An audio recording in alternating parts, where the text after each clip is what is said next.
E commerce का हम लोग की पॉइंट रिवीजन कर रहे हैं। 10 मिनट में मैं सारे चैप्टर का आपको की पॉइंट रिवीजन करा दे रहा हूं, इसे जरूर से देख के जाइएगा, आपको एग्जाम में काफी मदद करेगा। चलिए स्टार्ट करते हैं। सबसे पहले आता है कि ई कॉमर्स क्या होता है। जब हम सारे के सारे कमर्शियल एक्टिविटी इंटरनेट के जरिए करेंगे उसको हम ई कॉमर्स कहते हैं।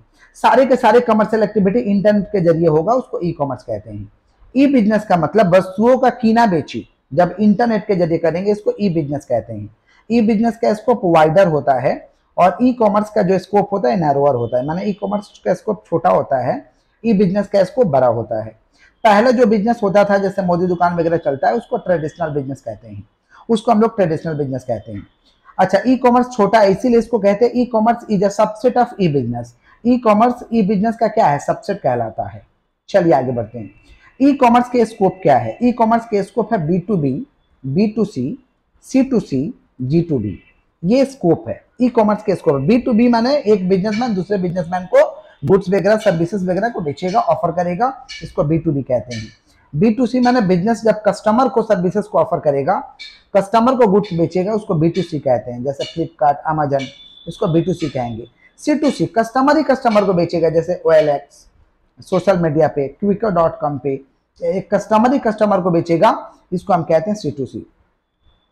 नेक्स्ट है आपका G2B। गवर्नमेंट जब बिजनेस हाउसेस को ऑफर करता है कुछ ऑनलाइन, उसको हम कहते हैं G2B। जैसे फाइलिंग रिटर्न का ऑफर कर देना या किसी स्कीम का ऑफर कर देना, ये सब G2B कहलाता है। ये सारे के सारे स्कोप है। पोर्टल क्या होता है, आपको बहुत सारे सर्विसेज को जो ऑफर करेगा उसको पोर्टल कहते हैं। जैसे गूगल एक पोर्टल है, गाना.com एक पोर्टल है, याहू एक पोर्टल है। पोर्टल आपको बहुत सारे सर्विसेज को ऑफर करता है। ई टेलर, ई टेलर ऑनलाइन वर्जन का ये रिटेल स्टोर है, ऑनलाइन वर्जन का रिटेल स्टोर है, इसको हम ई टेलर कहते हैं। जैसे अमेजन, वॉलमार्ट, डेल.com, फ्लिपकार्ट, ये सारे के सारे ई टेलर है, ऑनलाइन वर्जन का रिटेल स्टोर है। नेक्स्ट टॉपिक हम लोग का इलेक्ट्रॉनिक गवर्नेंस, जिसको ई गवर्नेंस कहते हैं। इलेक्ट्रॉनिक गवर्नेंस हमें सुविधा देता है कि इंटरनेट के जरिए गवर्नमेंट के जितने स्कीम है, जितने सर्विसेज को गवर्नमेंट आपके लिए ऑफर कर रहा, उसको आप जान सकते हैं, उसका जानकारी प्राप्त कर सकते हैं। इसको हम कहते हैं ई गवर्नेंस। ई गवर्नेंस में एक फुल फॉर्म आता है ICT का, information and communication technology.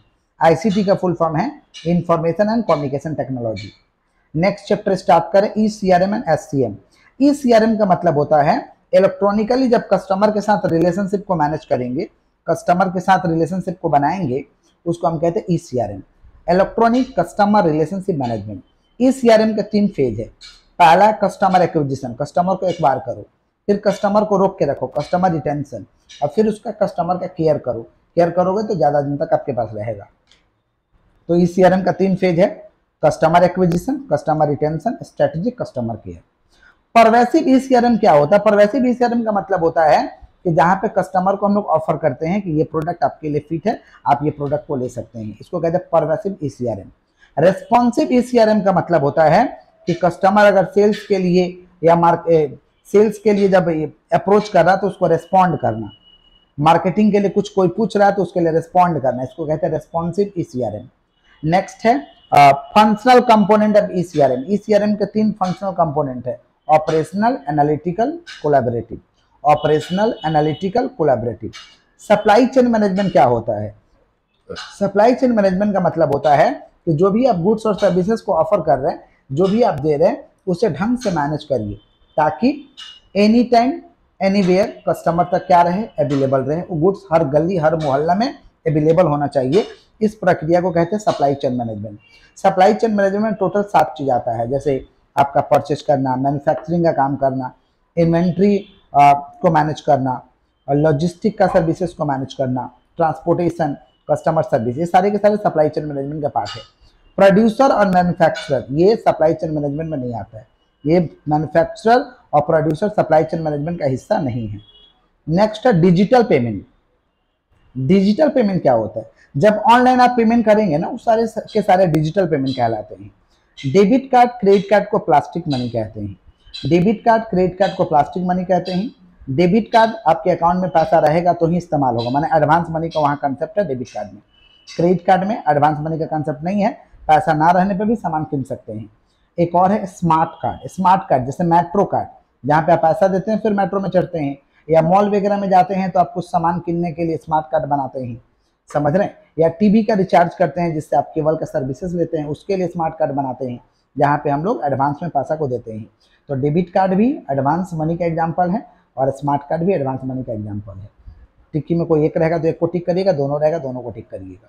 Digital payment में प्लास्टिक मनी किसको बोलेंगे? Debit card, credit card, smart card को भी हम लोग प्लास्टिक मनी कह सकते हैं। यूपीआई, यूपीआई तो काफ़ी भाई हमारे मॉडर्न टाइम में फेमस हुआ है, जिसके जरिए हम लोग फंड को ट्रांसफर करते हैं। यूपीआई, यूपीआई का फुल फॉर्म क्या है? Unified payment interface, unified payment interface, unified payment interface. चलिए आगे बढ़ते हैं। डेबिट कार्ड, क्रेडिट कार्ड बता दिए, स्मार्ट कार्ड बता दिए। ई मनी का मतलब क्या होता है? जैसे बिटकॉइन वगैरह खरीदे हैं, इस तरह के सारे ई मनी है। अच्छा, ई मनी के जरिए ट्रांजेक्शन करेगा तो फास्टर होता है, कन्वीनियंट होता है, समझ रहे, समय को बचा देता है। ईएफटी का फुल फॉर्म है इलेक्ट्रॉनिक फंड ट्रांसफर, ईएफटी का फुल फॉर्म है electronic fund transfer. Digital wallet, Google पे, फोन पे, पेटीएम, ये सारे के सारे डिजिटल वॉलेट के एग्जाम्पल है, सारे के सारे डिजिटल वॉलेट के एग्जाम्पल है। चलिए, डिजिटल सिग्नेचर, डिजिटल सिग्नेचर का कंसेप्ट को दिया गया आरटीआई एक्ट 2000 में, इसका सेक्शन है 5 में एक प्रोविजन लिखा गया है। आप समझ पा रहे हैं क्या बोल रहे हैं? तो आईटी एक्ट में डिजिटल सिग्नेचर का कंसेप्ट को दिया गया है। 3 important features of digital, digital का 3 फीचर्स क्या है, महत्वपूर्ण फीचर्स क्या है? डिजिटली कुछ भी करते तो ऑथेंटिकेशन रहता है, इंटीग्रिटी रहता है, समझ पा रहे, नॉन रेपुडिएशन, इसको कोई कैंसिल नहीं कर सकता है। चलिए, पेमेंट गेटवे क्या है? जिसके जरिए पेमेंट आपसे एक्सेप्ट किया जाएगा, लिया जाएगा, उसको पेमेंट गेटवे कहते हैं। जिसके जरिए आपसे पेमेंट लिया जाएगा, जैसे debit card, credit card, UPI, digital wallet, ये सारे के सारे पेमेंट गेटवे हैं। CBS, core banking solution, CBS का फुल फॉर्म होता है core banking solution. Core banking solution का मतलब होता है आप अपने बैंक अकाउंट को इंडिया में सेम ब्रांच के अंदर कहीं भी जाकर ऑपरेट कर सकते हैं। मान लीजिए कोलकाता में आपका एसबीआई में अकाउंट खुलवा लिए, आप दिल्ली शिफ्ट हो गए, तो वहाँ के किसी भी एसबीआई ब्रांच से इस अकाउंट को ऑपरेट कर सकते हैं। इसको कहते हैं CBS, core banking solution. Next है आपका मोबाइल पेमेंट, मोबाइल से पेमेंट जब करते हैं हम लोग यूपीआई के जरिए, इसको कहते हैं mobile payment. NCPI, national payment corporation of India, NCPI का कंसेप्ट को एनसीपीआई लेके आया था मास्टर कार्ड, वीजा कार्ड, तो एनसीपीआई का फुल फॉर्म पूछता है national payment corporation of India.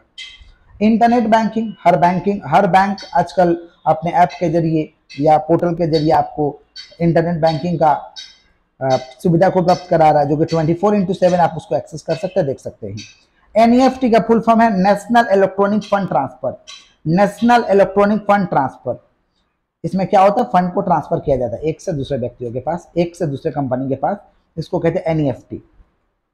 RTGS, RTGS का फुल फॉर्म है real time gross settlement, RTGS का फुल फॉर्म है रियल टाइम ग्रॉस सेटलमेंट। ये स्पीडिएस्ट मोड है रुपया को ट्रांसफर करने का, पैसा को ट्रांसफर करने का सबसे फास्टेस्ट, सबसे तेज वाला मोड है, जिसको कहेंगे आरटीजीएस। नेक्स्ट है आईएमपीएस, आईएमपीएस का फुल फॉर्म है इमीडिएट पेमेंट सिस्टम या इमीडिएट पेमेंट सर्विसेज, दोनों करेक्ट है भाई। आईएमपीएस का फुल फॉर्म है इमीडिएट पेमेंट सिस्टम या इमीडिएट पेमेंट सर्विसेज। चलिए, ई बैंकिंग, जब इंटरनेट के जरिए अपने बैंकिंग के ट्रांजेक्शन को हम परफॉर्म करेंगे, उसको ई बैंकिंग कहते हैं। एससीएच का फुल फॉर्म है ऑटोमेटेड क्लियरिंग हाउस, एससीएच का फुल फॉर्म है ऑटोमेटेड क्लियरिंग हाउस। चलिए, एक एईपीएस, एईपीएस का आपको फुल फॉर्म जानना है, आधार इनेबल्ड पेमेंट सिस्टम, आधार इनेबल्ड पेमेंट सिस्टम। चलिए आगे बढ़ते हैं। नेक्स्ट चैप्टर है ERP, enterprise resource planning. Enterprise resource planning कहता है कि हम आपके बिजनेस के कामों को, हर चीज को मैनेज कर देंगे, हर चीज को मैनेज कर देंगे जिससे आपका हर चीज आपका क्या हो, सही से हो। ये ईआरपी होता है। ईआरपी एक सॉफ्टवेयर है जो आपके बिजनेस के कामों को मैनेज करता है, इसको हम कहते हैं ईआरपी। ईआरपी का फीचर से कॉमन ऑब्जेक्टिव के लिए काम करता है। इसके जरिए आप डेटाबेस को क्या कर सकते हैं, शेयर कर सकते हैं, समझ रहे। ईआरपी का डिफरेंट मॉडल है। फाइनेंस को मैनेज कर देगा, प्रोक्योरमेंट, मैन्युफैक्चरिंग के कामों को मैनेज कर देगा, इन्वेंट्री मैनेजमेंट को आपको मैनेज कर देगा, कितना स्टॉक है कितना नहीं है, ऑर्डर को मैनेज कर देगा, किसका ऑर्डर आया, किसका चला गया, किसका डिस्पैच हो चुका है, वेयर हाउस आपके गोडाउन को मैनेज कर देगा, ह्यूमन रिसोर्स को मैनेज कर देगा। ये सारे के सारे ईआरपी के क्या है, मॉडल है। चलिए आगे बढ़ते हैं। नेक्स्ट टॉपिक हम लोग का new trends in e commerce. E commerce में न्यू ट्रेंड्स क्या चल रहा है भाई, सोशल कॉमर्स है। सोशल मीडिया के जरिए जब हम गुड्स का खरीदा बेची करेंगे, उसको सोशल कॉमर्स कहते हैं। सोशल मीडिया जैसे फेसबुक, यूट्यूब, इसके जरिए जब गुड्स का खरीदा बेची करेंगे, इसको हम क्या कहते हैं? सोशल कॉमर्स कहते हैं। डिजिटल मार्केटिंग, डिजिटल मार्केटिंग क्या होता है? जब ऑनलाइन आप मार्केटिंग करिएगा, समझ पा रहे हैं क्या बोल रहे हैं? जब सोशल मीडिया के जरिए आप किसी चीज को जानकारी दीजिएगा, इसको हम डिजिटल मार्केटिंग कहते हैं।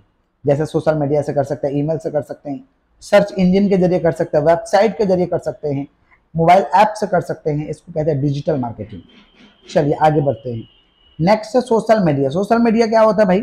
यूट्यूब के जरिए करिएगा, फेसबुक के जरिए जब करिएगा, इसको हम कहते हैं सोशल मीडिया।